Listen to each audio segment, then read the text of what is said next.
Jervis Bay, doon naman sa kabila, sa south. Jervis Bay, yung mga ganon. Nakapunta-punta ka na ba doon? Kasi nandun nga yung lupa nung ex-husband ko. Oo. Parati kami doon nung araw sa Aladala. Ula-dula nga. Maganda rin doon sa Ula-dula. Yung Yan ang sinasabi ni mahal yung area na yun kasi Giga. yung mga We will meet in Ula-dula. kasi yung area na yun ang mga nagre-retire doon, mga retired doktor yung doon sa Aladala. Oo.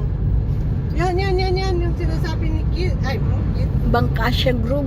Parang ano yan yung mga bahay-bahay. Oo. Puro na mga ano.